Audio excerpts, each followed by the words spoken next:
STOMP is run through the Center for Engineering Education and Outreach at Tufts University. STOMP stands for the Student Teacher Outreach Mentorship Program.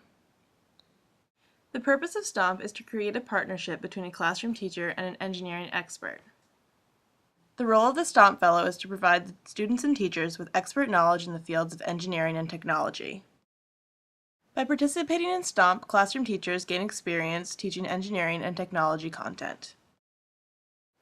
Students benefit through exposure to engineering role models and by participating in active, hands-on classroom activities.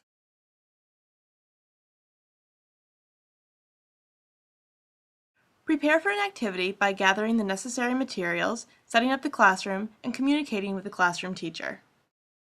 Having the lesson plan for yourself and just to share with the teacher is useful as well, because everyone's on the same page and you have established what you're going to be covering for that day.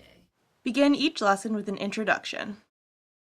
In introducing a STOMP activity to the classroom, the mentors always outline the main goals for the project, in addition to making connections to both curricular content and the engineering design process. If you have objects and you can ask them questions, you can do more talking and they will retain it. If you are just giving them a list, they tune out very quickly. You can see by doing this. Oh, wow. Can you show it on the ground?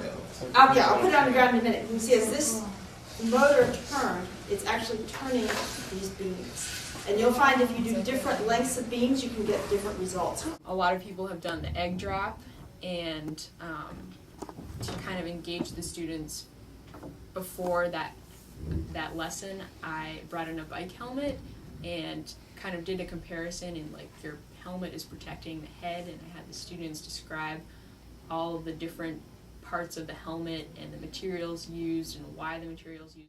Before jumping into an activity, students should plan out their designs. Students may draw or write their designs on a piece of paper.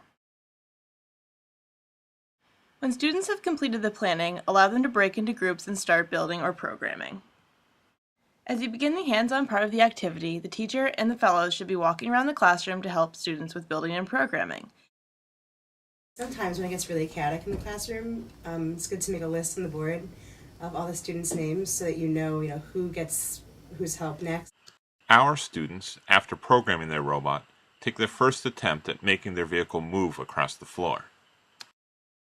Unhappy with this movement, our students turn to the teacher and classmates for help reprogramming and rebuilding their design.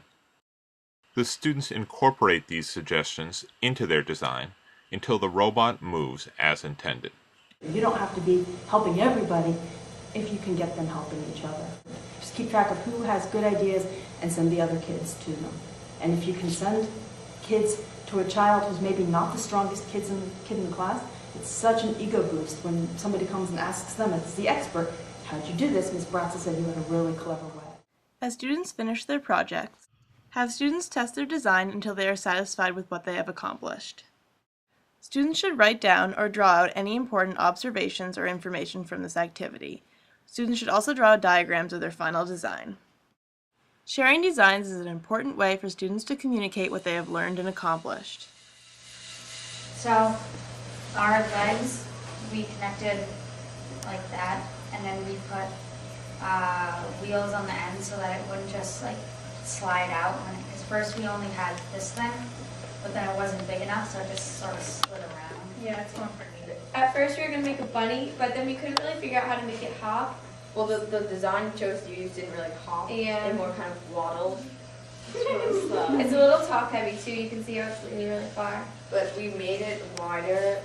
We made the axles a lot wider because originally they were thinner, but it was really, really tippy because So what is your ride called? The Tea Time of Terror, because it originally was supposed to be a slow, peaceful, like a teacup ride, and then it just turned into this whole like really scary whirling thing. So it's really fast. I have a friend who's a teacher. She is telling me that the students who usually struggle in her class actually are the ones who are doing the best when this comes in the classroom. Makes sense, right? Because it's a different type of learning. All of a sudden you've got this crazy chaos going on and these students are thriving in it. It's gonna hold up a long time.